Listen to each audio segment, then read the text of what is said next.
Aujourd'hui, on va parler des axes de symétrie dans les figures géométriques. Pour comprendre ce qu'est un axe de symétrie. Un axe de symétrie, c'est une ligne droite qui partage en deux parties superposables une figure. Mais pas toujours. Je vais vous faire une démonstration un peu simple de l'axe de symétrie.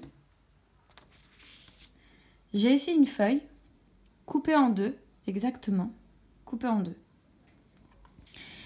Si je la plie au niveau de cet axe, j'aurai deux parties superposables. J'avais un grand rectangle A4 avec ma feuille, les feuilles habituelles qu'on a à l'école. Si je plie au niveau de l'axe de symétrie, j'aurai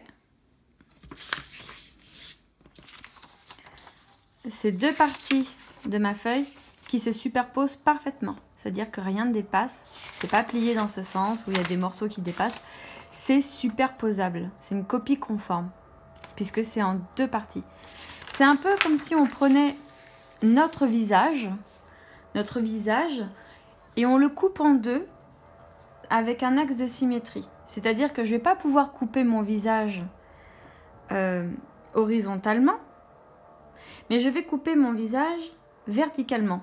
C'est-à-dire que vous allez au milieu de votre front, donc vous mettez votre doigt au milieu de votre front, mais en haut du crâne, là où commencent les cheveux, et vous descendez tout le long du front, puis sur le nez, puis au milieu de votre bouche, sur les deux lèvres, et puis au menton, etc. Et si on repliait votre visage en deux, ça se superposerait. L'œil sur l'œil, la moitié de la bouche sur l'autre moitié de la bouche, etc.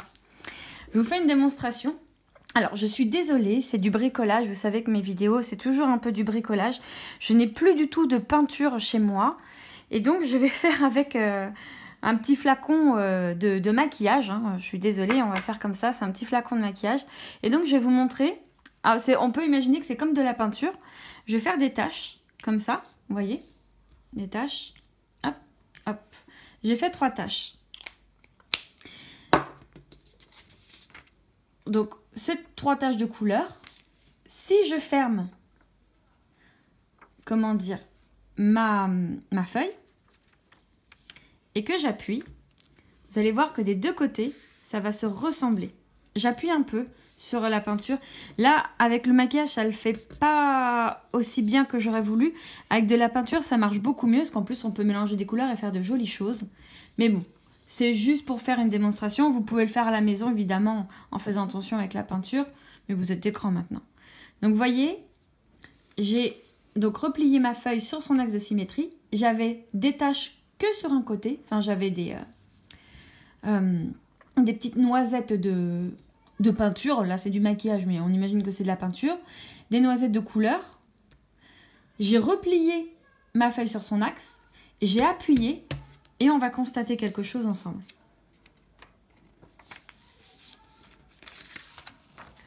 Comme vous pouvez le voir, des deux côtés, on a ce qu'on appelle un effet miroir.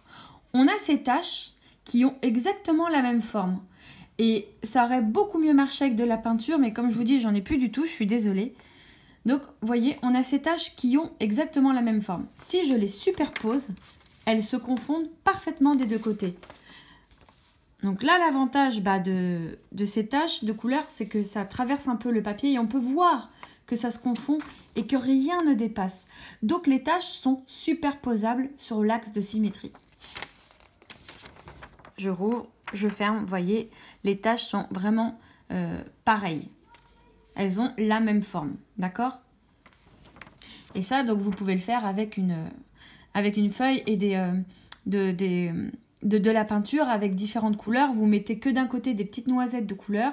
Après, vous repliez, vous appuyez un petit peu pour faire des jolies formes. Vous rouvrez et ça peut faire de très jolies choses.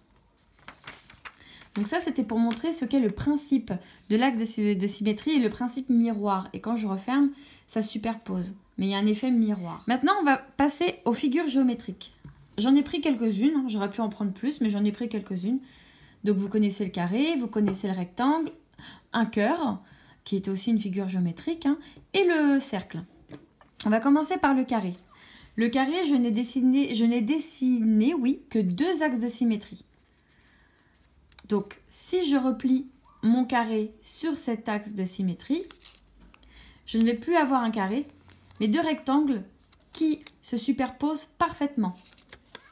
Voilà. Et donc, je peux faire la même chose avec cet autre axe de symétrie, pardon.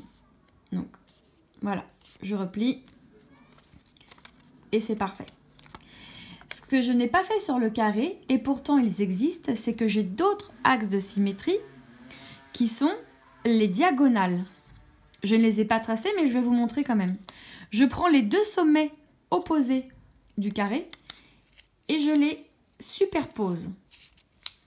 Bon, mon carré, je crois qu'il a un petit millimètre de différence, donc ce ne sera pas parfait, mais c'est pour vous illustrer. Hein. Oui, on voit qu'il y a un petit millimètre de différence. Et voilà, je superpose. Et vous voyez, sur la diagonale, donc la ligne, on la devine avec le pliage, sur la diagonale, j'ai aussi un axe de symétrie. Si je l'ai de ces deux côtés, de ces deux sommets opposés, je l'aurai pour les deux autres sommets. J'aurai plus qu'à plier. Et ça fait penser d'ailleurs, je l'ai pris avec moi, aux cocottes que l'on a fabriquées. Les cocottes de multiplication. Donc vous voyez, initialement j'avais ce carré. Et donc on a tracé des axes de symétrie. Bon, là elle a tellement été pliée dans tous les sens, la pauvre cocotte. Comme ceci. Axe de symétrie comme ceci. Sur les diagonales. Vous voyez. Et du coup ça forme un triangle. Et sur l'autre diagonale, là aussi ça forme un triangle. Donc sans le vouloir, et c'est là que c'est intéressant les mathématiques, parce qu'on fait plein de mathématiques dans la vie quotidienne et dans plein de choses. Sans le vouloir, on a travaillé les axes de symétrie. Et ça, vous en êtes même pas aperçu. Et pourtant, vous l'avez déjà fait. Donc vous connaissez les axes de symétrie sans même connaître les axes de symétrie. C'est la magie des mathématiques. On en fait toujours des mathématiques tout le temps, sans même le comprendre et le savoir. Sur le rectangle, je n'ai que deux axes de symétrie. Contrairement au carré, j'en ai que deux possibles.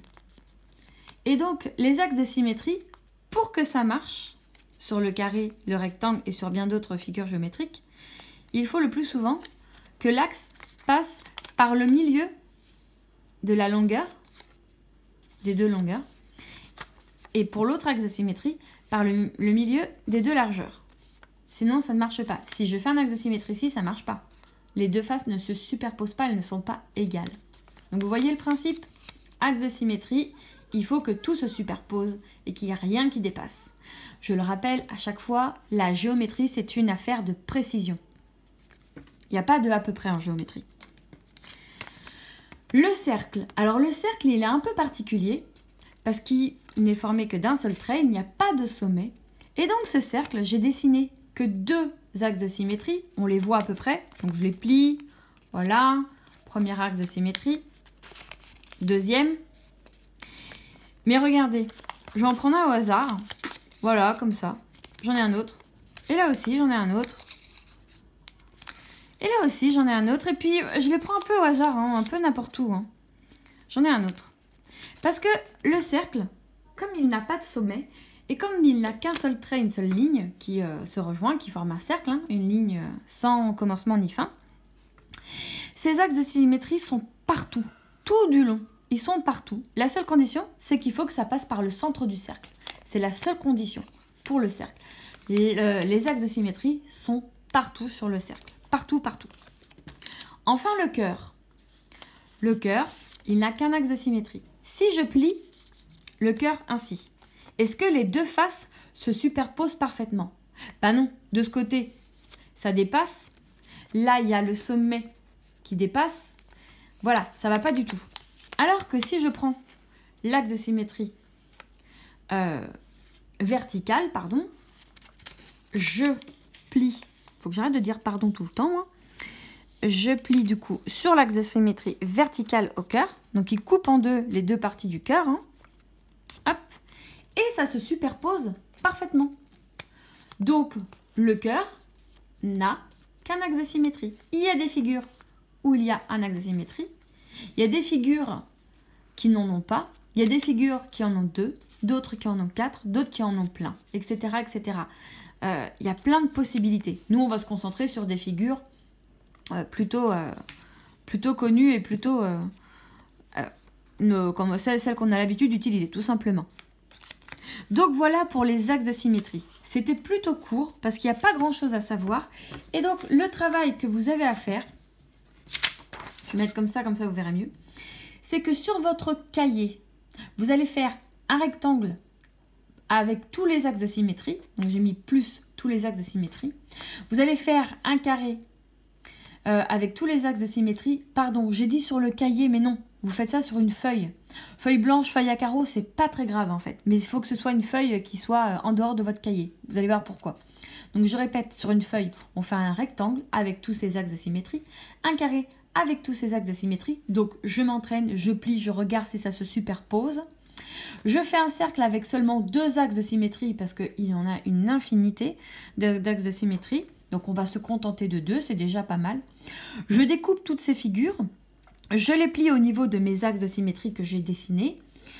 Je les colle sur une face dans le cahier du jour pour les déplier, les replier autant que possible. Je m'explique. Si je prends le cœur, j'ai dessiné mon cœur, j'ai fait son axe, je l'ai découpé, je l'ai plié. Et bien je vais coller sur cette face-là, seulement sur cette face, comme ça, et hop, comme ça dans mon cahier, je peux le déplier. Pareil pour le cercle, je le colle sur une face, et comme ça, je peux le déplier sur un axe. D'accord? Je peux même coller sur une face plus petite, comme ça j'ai 2 axes de symétrie. Je le colle ici, je le colle comme ça et comme ça. Mon cercle, je le déplie et je le replie. D'accord? C'est ça que je vous demande. Et ce qui serait vraiment sympa et intéressant pour vous, c'est de trouver par vous-même une figure géométrique, une étoile, une flèche, un cœur, etc., que vous le dessiniez, que vous le tracez, et vous trouvez tous les axes de symétrie de cette figure. S'il y en a qu'un, il n'y en a qu'un. S'il n'y en a pas, il n'y en a pas. S'il y en a plusieurs, il y en a plusieurs. Et pareil, vous faites ce même travail, le tracer les axes de symétrie, découper la figure, plier sur les axes, coller sur une face. Comme ça, on peut plier et replier, déplier, replier autant que possible. C'est à vous de jouer les enfants.